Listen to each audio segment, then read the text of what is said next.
All right, welcome to the Drive Able podcast. I'm Brad Williams, and over there is Ali Akbarium. And today we're talking about light sensitivity with Tiffany Gruber, who has autism and something that I'd never heard of before, Irregularity syndrome. What is it, I hear you ask? Well, I'm not going to answer that question. We're going to leave that to Tiffany. So, Ali, are you ready to get this episode underway? Let's do it.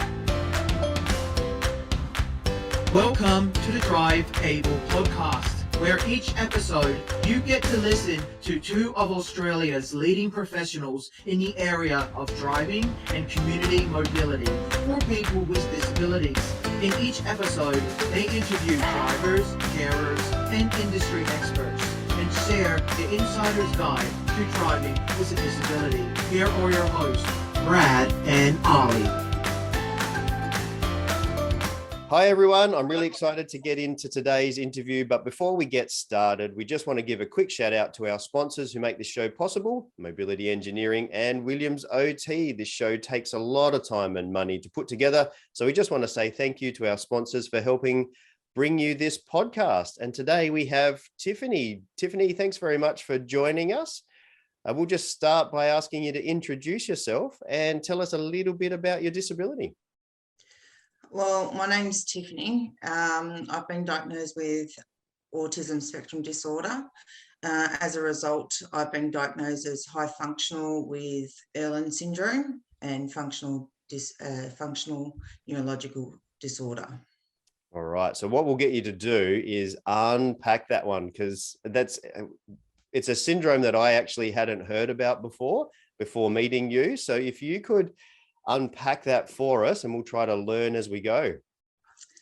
Okay, with the autism spectrum disorder, I was found to be hypersensitive to light, noise, smell, and touch. Now, through that, I had functional neurological disorder, which means anything that affects your heightened sensitivity, your body goes into a reaction where it doesn't compute with the brain and the nervous system shuts down, resulting for me, limb weakness and seizures. Yeah. And you were driving early on in your, when you're 16 and so on and so forth. Is that right? Yes, I was driving and I got my motorbike license. And as a result, I had a couple of effects on the motorbike where when you go past trees, it creates that flickering light. And as a result, I actually had a seizure while on the bike. Luckily, there was no incident to recall. But throughout all my teenage years, traveling on the bus, I had that same effect and I thought it was just normal. And only to find out that later on in my life, it was a result of my ASD hypersensitivity to light. Yeah. So is it just the one incident, or did you have a few incidents? I mean, that must have been scary when you had a seizure on the bike. Yeah, look, there was quite a few incidents, especially in the car as well. There was a couple of moments where I ended up on the other side of the road and I sort of like turned around and said, nah, something's wrong. Something's got to be done about it. I don't know how to go about this. And that's when I was referred to an OT, which referred me to the Royal Society for the Blind. Now, when someone says that, you think, oh, it's only for the blind people. But it's not. It's for everyone. So let's go into that in a little bit more detail. First of all, what happened? Did you took yourself off the road? Did you just stop driving, or what happened, and how did you get through that period? Well, from that period, it was my GP and the OT that sort of like said, no, your license is going to be taken off you until further investigation. How did that feel? Pretty constricting. You couldn't do anything unless you had assistance to go from point A to point B, especially when you live out in a rural area. You lose your independence totally. So no Ubers, no taxis available? No Ubers. Whereabouts do you live? Stockport. Yeah, okay. just to quickly interject, was this something that developed over time, or was it something that you were born with? It was something that was developed over time. Okay. Sometimes diagnoses actually get better in time. Sometimes they deteriorate, and they've noticed mine actually deteriorates. So the only way I could go about it is via assessments. When I approached the Royal Society for the Blind, going to a normal optical place, I had long vision, long distance, short distance, optical, light tinted glasses, and there was another pair. So I had 5 different pairs of glasses. Of glasses. And when I went to the Royal Society for the Blind, they discovered that I didn't need any of them. Some people are so hypersensitivity to the red and the blue, which that's what red and green, to which they experience at an optical place. So they trialed me with different coloured lenses to see how I cope with colours and light and the reaction to driving type thing. And these colours were red and orange.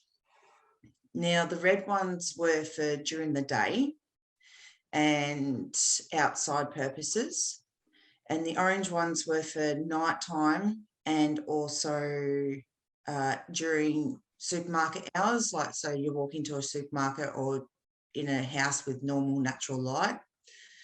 Over, I think it was 3 months of trialing these lights, glasses, it was astonishing. I had no migraines, no headaches, no issues whatsoever. And it was like a miracle had come to, settle my nerves. As a result from these trial glasses that I had on, I've got 3 different glasses here today to show you. One is the ending result. So if I put these on, you might not be able to see. These are the tinted frames that I get for driving during the day and outside. And then of a night time, and when I go into a supermarket, they're an orange, and they highlight all the light, but they take the sharpness out. So for people that are maybe just tuning into the podcast only, Tiffany's showing this on our YouTube video. So sometimes people go and watch us on YouTube, but just to explain it, if you're listening to this only, Tiffany's got some shades. They look like standard sunglasses to start off with. And then she's taken off of the darker tint, and underneath is a red orange lens, more of an orange tint than a red tint. And they look just like aviator shades. And but what they do, Tiffany, is they allow you to be less sensitive to those red colors. Is that correct? That's correct. And the other thing I noticed, because when there's emergency vehicles around, you get the red and blue flashing lights. Mm-hmm. Now they illustrate a distinct strobe where you can react and have a seizure like a crystal disco ball. And what happens, these orange shades actually turn any form of blue, it doesn't matter what type of blue it is, to a darker color of a black color, or it turns it to a green color. And I've noticed that if I've got an emergency vehicle, like last night was a brilliant night. I had a vehicle in front of me with their lights flashing all throughout the time I was behind them. Mm-hmm. I had no problem, no issue whatsoever. It turned the blue light to a green light, so I was able to tolerate the lights. Wow. For those people that can't see it, I think that the lenses are pretty cool as well. They're kind of like this cool orangey. They're almost like kind of like a retro. Yeah. Look. So I imagine kind of like some hipster walking on Venice Beach in California or something, that kind of look. So so they look really good as well. That's the good thing about it. I've had a lot of comments that I should bring out the retro look again to Yeah. suit the glasses. Yeah. No, it's really cool. So these are just one type. And then I've got the surrounded glasses, which are just the orange frame again. But as you can see, it loops around the actual forehead. And then you've got the dark side on the other side to prevent light from coming in. Yeah. So these wraparound specs, how are they different? What advantage do they have? The wraparound specs actually prevent light from entering in from the sides. And if it does, it gets tinted with the darker color on this side, so it doesn't affect you at all. And these I mostly use virtually for night driving, where I've got the assistance of the protection if I've got emergency vehicles coming up from the left or right. And the best thing about the orange tint while driving is that all the headlights that come towards you, most of the headlights are normally like a bright blue or a bright sharp color, not yellow.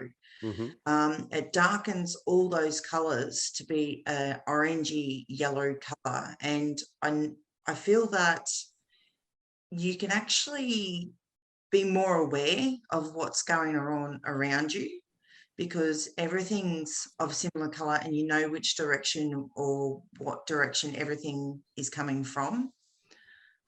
Wow. Also, is it because your mind is not as busy kind of stressing out, maybe, so you can be more aware? Yes. It is. And the other thing, the thing is, with the Royal Society for the Blind, they work with Medicare as well. So the extensive prices involved with the Royal Society for the Blind, and Medicare covers the majority of the cost. So the most you'll probably pay is probably $300 out of pocket for a set of glasses. If you're with NDIS, you've got no out-of-pocket expenses, so you've got the support there. And for those that are looking to enter the workforce and you need safety glasses, they also supply, they also do, hang on, get it, they also do safety glasses. Oh, yeah. And working out during the day, it helps out hugely. It just darkens everything, but you can still notice the difference in color. Like I work with grain, barley, wheat, all those different types of things. And I've got two of these pairs on order, and you can take these ear things sections off, and you've got bands that go around your helmet. Oh, okay. So they're utilizable for different areas and different sections. So they're very highly functional glasses. I mean, I just can't get over how awesome the orange lens looks. So, and especially with your jumper there, the orange jumper. So it makes it pop. I wanted to ask a couple of questions, because you were talking initially about that I guess you have sensitivity in other senses. So it was not just the hearing, not just the light, but seeing, so like hearing and smell and so on. So is the light, are they still sort of affecting you, or did kind of the light take over, if that makes sense? I don't know how to explain it. Okay, so you got your 5 senses, right? Yeah. Now, without the glasses, all my sensories were so heightened, and I was so stressed, and my anxieties were extremely high. Now that I've dealt with sight, my sight has actually gone down. So that's only relieving 4 different sensory modules. So it's relieved some of the pressure. Now, in saying that too, I've had my hearing done. I've had earplugs put in for 20 decibels or less, which has helped dramatically. So that's another sensory module that's gone down. Does that are they permanent earplugs? Sorry? Are they permanent earplugs? No, these are ones I just put in every time when like if I go into a supermarket or if I've got kids around or anything like that. It reduces noise by 20 decibels. Emergency sirens as they go past you, how does that go? Yeah, virtually I struggle with that still, but I always note that it's only going to be a short period of time. So if it's a short period of time, I can tolerate it. But the thing is, whenever I knock down a sensory thing, it relieves the pressure and I don't have to focus so much on the fact that all my 5 sensories are going to be reactivated straight away. Yeah. So I could imagine in the past you had the flashing lights of the emergency vehicle plus the sound. That would have been quite horrific for you.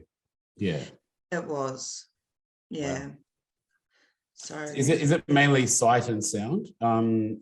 Like touch and smell, did you say as well? Is that yeah, smell is a difficult one, because I know for a fact that anyone around me can't have citrus. Citrus is one of the main ingredients that causes me to have limb weakness and end up in seizures. Certain perfumes, I'm still learning about the different smells. Unfortunately, I can't learn them until it's a bit too late. Yeah. So I think that's one of the major issues with me at this point in time, because I'm not willing to go out and risk the fact of going down and everyone calling an ambulance and then people touching me. That relieves off more seizures, and it's just a roll-on effect. Yeah. Well, that's kind of what I was thinking. It's I guess continual sensory management in a way. Being a little bit more aware of it because they're so heightened. And just one thing I'm just interested to how it got there. Was there signs when you were younger that you had these sensitivities, and then did they develop over time? Like if someone has got sensitivities when they're younger, is there things that perhaps management that they could do when they're earlier to stop it from getting worse? Because you were saying it got worse as you got older. Is there anything you can do about that, or is it just it is what it is? The thing I probably suggest is that if you suspect anyone's got any form of sensitivity, is to get a autism spectrum disorder assessment done. Yeah. The sooner they can get that in place, they can identify the strengths. Look, all my life I've said to myself that it's a hindrance, it's a pain in the backside. But everyone that I've spoken to and had assessments done, they said I should be wrapped in the disability I've got. It's like I've got superpowers, super sensory. And the thing is knowing how to use that in an appropriate way. You're learning how to use your superpower. Yeah. Yeah. Well, sounds like Superman and Batman type of scenario, like X-ray vision, trying to learn how to use it properly. Yes. Yeah, well, I mean, it's really great actually to talk about it in that context, I guess, rather than, I guess, maybe a disability, more about a superpower and managing that, because as you said, if you're sensitive and have these sensitivities, it could actually also be, gives people safety and so on. If you can smell something before somebody else and a bit more sensitive to those things, if you're able to manage that, I think that could be really good. Have you found a way to use it as a superpower? The sight I have, the hearing, I'm still working on it because, for example, if my mum's having a conversation in her house, because I live in a bungalow, if she's having a conversation on the phone, it's got me stumped, but I can hear both conversations going on the phone and her talking. Yeah, right. And the trouble is learning when to zone out because it's none of your business, or learning to listen in because you want to. And the problem is when you're in a supermarket, you've got all these conversations going. But if someone's talking to you directly, you can't communicate directly to them because your hearing is elsewhere, listening to all these different conversations. And that's the confusing part, is knowing and learning how to work that out. I'm still working that one out. But there's a hearing device where I can actually have in which amplifies the person's voice, like in a group conversation, that I can directly hear them rather than hearing all the background noise around it. Interesting. But I feel like you could, if you can master this, you could get a job as a spy for the government or something, you know? yeah, if only. That will never happen. Well, I don't know. We have all kinds of people listening to this podcast. You might get lucky. Yeah. No, and what hearing, you know, it's great. And what about specifically for driving? Because this is a driving podcast. Yeah. How have you harnessed it? And like, what's driving like now compared to what it was? How is it now? And what advice would you give to somebody who is maybe finding driving to be stressful with sensors? What tips could you give them? First of all, how is it like? Is it chalk and cheese? Is it completely different? Well, driving now, it's the fact that I've got to remember to bring my glasses. That's the number one. Is it a restriction on your license? No, there isn't. My doctors haven't gotten around to doing that, let alone one doctor doesn't think it's necessary, as long as I've got them on me. Now, once I've got them, because half the time I do wear them outside, it's just like dragging them to the car anyway. Now, it's made driving much easier. There's no flinching between flickering lights. It's opened my world of driving. I don't have to necessarily have the anxiety not knowing when I'm going to have next blackout or seizure or anything like that. It's like a walk in the park now. Awesome. The thing I was thinking about was when you were saying that you've got the 5 sensors firing, and if you can put the glasses on, it kind of reduces that load. Yes. I mean, one thing to highlight is the car. The car is, you know, when I do some training around that, the car is often mistaken because when I say mistaken, we get into the car and it looks all plush and nice and soft and it's quiet when we first turn it on. And then we get a bit of false sense of security. And then once you head out into the traffic, like you said, you've got noises, lights, smells. It's like a massive sensory experience. And if you're not prepared for it, when you're sitting in the driveway, then it stumps you. And I guess it's great that, you know, with something like glasses, you can really bring down that mental load or that load on the stress in the body, you know, and it allows you not to get so highlighted because everything would be firing in a car. Yeah. When I was assisting somebody else with autism, we pulled up next to a playground. And the playground was all primary colors, reds, blues, yellows, all really vibrant primary colors. And she said to me, can we park somewhere else? I can't have the playground out the front windscreen. I just can't concentrate on what you're saying. So we moved the car and then all of a sudden she was able to communicate and listen in because she wasn't being overwhelmed by these primary colors. Tiffany, do you have some advice for someone who has those type of issues at all? Yeah, stay away from those areas. I've got an issue with Officeworks. As soon as I walk into Officeworks, I'm gobsmacked, and I'm one of those people that once I see colours, and I've got books that I haven't even written in. I've got to go buy each different colour with different books, no matter how bright, but they've got to be bright, no dark colours. But I find that after looking at them for some time, I've got to put them away because it's just too strenuous on the eyes. Hence why now I put these on.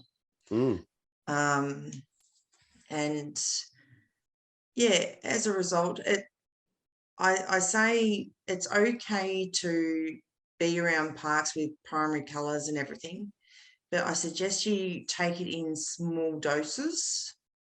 So, you can always say to yourself, okay, I'm in a car, the park's there for a long period of time, I can move whenever I want. Mm-hmm. And it's just knowing where that boundary sits. And would you suggest somebody to go and get an assessment with not to be afraid, or how would you suggest about, do you think they should go and have an assessment for some tints, or how would they move forward in that area? Okay, for anyone who suffers hypersensitivity to light, I suggest you get rid of seeing an optical place. So like a Specsavers or something like that, like you're talking about? Specsavers or anything like that. Okay. Because they only deal with the basic vision. They don't deal with the extensive side of things. Now, it blew me out of the water that Royal Society for the Blind just don't deal with blind people. They deal with people that suffers hypersensitivity to light. Now, the colour range that they've got is very extensive. The specialists are absolutely brilliant.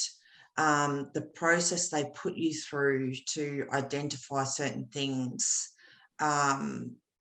you're in a comfortable environment and they do the best that they can for you. Like, they're in the city, and for me to pick up my glasses, it would take at least 3 hours round trip, 3, maybe 4. And instead of them making me pick them up, they would actually send them in the mail for me. Okay. And then ask for feedback. So there's a lot of communication going on, as well as your assessments. And then they go, okay, well, what would you like? How would you do it? And they even take you outside and trial the different colours combined to see if, it's like a wow factor or, but if you want a darker tint than the usual tint that you've got, because you feel that the little tint isn't doing anything, the Royal Society for the Blind's the best thing. Yeah, wow. Well, time's up again. We always go over our 20 minutes that we put aside. We always get chatting way too long because we find this conversation fascinating. So a massive thank you to you. But before we wind up, we always ask our guests the final question, and that's coming up in a second. I've got one little thing I wanted to ask or point out before we do that. Sorry. Have you, we interviewed somebody, was it My Drive School or My Drive Simulator, the simulator? Yeah, My Drive School. Yep. Yeah. Have you ever used any simulators before, Tiffany? Because I guess my mind was thinking, one of the things with that interview that we did was they were saying how it might help with getting used to those environments. It's not exactly a replication, it's a simulation, but kind of like a little step in terms of getting out onto the road. Like I said, there's all these different sensors, and that particular simulator will have sound and sight as a minimum. So I was just wondering if you've ever used one or what you think about something like that. I've never really used one, and to be honest, I don't like the idea of it because it's only a simulator. I prefer the real thing. That way I can actually experience it for what it is, for when it is, and what type of environment I'm in. Yeah. No. Sounds good. And for other people that are listening into this and they're finding the conversation interesting about light sensitivity as well, there's also a previous podcast where we interviewed Belinda, who has another eye sensitivity as well, and she wears red lenses when she drives. So you can always tune into that podcast episode as well to find out her side of the story about wearing red tinted lenses to help her with her driving. Before we wind up and ask our final question, we just want to acknowledge our sponsors that make this show possible. A shout out again to Mobility Engineering and Williams OT. Tiffany, we've learned over this podcast that cars are more than just getting from A to B. Is there a memory or a thing that you've done in your car that stands out to you, something special, something that nobody else knows about, that not just getting from A to B? I'll say this to everyone and anyone. My car is my baby. Do not go near it. Do not touch it. You scratch it, God help you. You love your car, huh? Getting that Yeah, independence. yeah. My car's my prized possession, and I like to look after it in top notch. Whether it needs new wheels or anything like that, it's got to be done. So yeah, she's my baby. So those glasses, those tinted specs, from being suspended from driving to where you are now, that must have a lot of meaning for you. It does. It's also led to a lot of freedom. You know, I enjoyed my trip from South Australia to Victoria, and yeah, I had no issue, no problem whatsoever. Excellent. That's great. All right. If our listeners have any further questions and want to get in contact with you, can they do that? Can they get in contact through socials or anything else like that? Or can we share a contact? Yeah, they can get in contact with me on Facebook. Mm-hmm. It's Tiffany Gruber. Yep. We can put a link to that in the show notes if people would like to check that out. Make sure you go and look at the Drive Able Facebook podcast page and check it out there. We just thank you, Tiffany. We really appreciate your time and energy today. And we hope that our listeners got something out of this. And if you did, if you're listening to this and you did like today, make sure that you leave us a comment and press the like and share button because it really does make a difference. And we just say thank you again and make sure that you stick around, everybody, because after this short little break, Ellie and I will give our top 3 takeaways from this interview. Could I just say something one more? Oh, yeah. For Always. all those who suffer light sensitive, especially, you're not alone. Yeah, excellent. That's a great way to sign off. And Tiffany, thanks again for your time today. Thanks very much, Tiffany. Thank you.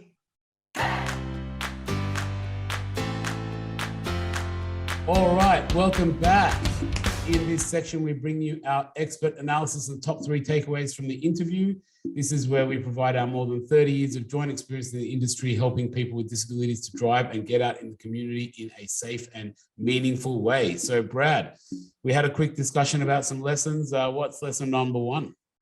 Well, don't be afraid to get an assessment. We've spoken through this podcast a lot about how NDIS has helped bring assessments and technology to the forefront for people with disabilities. And we know that she was saying that she encourages people to go and get an assessment for autism if you've got sensitivity to senses. So yes, hearing, your light sensitivity, maybe proprioception as well. Don't be afraid of going to have an assessment for something that may have a lot of stigma, like the word autism, but also, the Royal Society for the Blind. Now, that might be just a South Australian-based company, RSB. You might need to go and look for your own equivalent provider in your state or territory. But don't be afraid of those names that come with the assessments, because it can really have a big difference in the outcomes of your life. Yeah, I think even we've mentioned there's another company, Royal Rehab, for example. The words like Royal, they're big words, I guess. And traditionally pre-NDIS, which has only been around for about, 10 years now, max, is these, as we've talked many times in this podcast, it was a kind of a dark days for the disability industry and people that were disabled. And you'd go to these facilities, like we've had many people talk about them, things like the Royal facilities and old school kind of like dark and dungeon sounding facilities. And so we've kind of developed a culture of being fearful of these things, like terms like, Royal Blind Society, rehabs, and autism. In South Australia, we've got 2 companies. One's called Minda and the other one's called Spastic Society, which are old school names from back in the 70s and 80s, and where names like this have developed over time to produce stigmas attached to them, and they become throw around names to put people down. But look, behind them is a company that is doing great stuff. Yeah, and so that's and that was what was mentioned there. Tiffany had a fear of the Royal Blind Society, and to be honest, when she mentioned the name, even myself, I thought, well, that's a pretty big thing, going to a Royal Blind Society. I'm not blind. I don't need to go see them. I'm not blind. Yeah, exactly. So that's the thing. Like, NDIS has really brought down the stigma around that. Get out there, and if you've been afraid, get out there and check it out, because it's completely different. And it's like even last week I had some interviews with some great companies on the coast doing some great things, and just completely changing the whole space and the whole network. And I guess on that, as was mentioned, which will take us segue into lesson number 2, is that NDIS has modernized this whole space. And how? By providing the funding and making it okay and easily accessible to have these devices. Like we were briefly speaking offline with Tiffany, that just those 3 glasses that she mentioned, we're talking almost close to $10,000. Yeah, $10,000 or $20,000 worth. She said offline that those safety goggles that she uses for work, the actual safety ones, were $14,000 for one pair of glasses. Yeah. So and her other ones are around $2,000 each. So that's expensive equipment. So pre-NDIS, how would we judge ourselves as a person? We'd go in there, we would have not ability to see or whatever it is that we need those devices. We couldn't afford it. So then we told ourselves, oh, we're just a second-class citizen or something like that, because we can't afford it, we can't see as well or have those sensitivities. Well, now we don't have to have that thought process. Just go get it. There's no need to feel like you're, like missing out or even taking something for free. That's there to make it inclusive and then make it so you can contribute to that society. So there's plenty of devices out there. I think almost every podcast we talk about the NDIS and we talk about, there's a lot of negative talk about the NDIS currently at the moment in regards to funding changes and how it operates and so forth in its infancy stage. Technically, it's still in its infancy stages. But imagine Tiffany's life without these glasses. I don't know if I could afford $14,000 for a pair of glasses, even $2,000 for the aviator type shades that she's got. So therefore, she might be off the road and not driving and not be able to drive to Melbourne, where she did the podcast from Adelaide to Melbourne. She might be able to do that. And she might be more isolated at home, not getting out and about and having to stay off the road. And it's made a massive difference, the NDIS. Yeah. And that kind of takes us to the 3rd lesson, which kind of also timely off the back of some of our recent ATSA Expo episodes, is that thanks to NDIS, this industry is completely exploded and there is devices and equipment for everything. So like Tiffany said, even something that you can stick into your ears and filter out the voices of everybody just just one person you can speak to. So like we said, there's something for everything, and every single year there's more coming out. Because why is that the case? Because there's a market for it and someone has the money to pay for it, so someone will create something for it. So it's not about a negative thing. It's actually a really positive thing that, hey, NDIS has created a marketplace. So people are now going, hey, there's a marketplace. Someone can afford to buy a pair of $14,000 glasses. So let me go make one. The technology's there, so I can make it so you can go buy it. And that, and I highly recommend, as we said, going to these expos. And even if you're from the industry, we are doing a bit of a push to try and get people to even go over to overseas expos. Like there's one in Europe called Reacare, and that's kind of like even more into the future. So that's huge. I mean, for everything. Overseas, they've got advanced technology that we haven't developed here in Australia.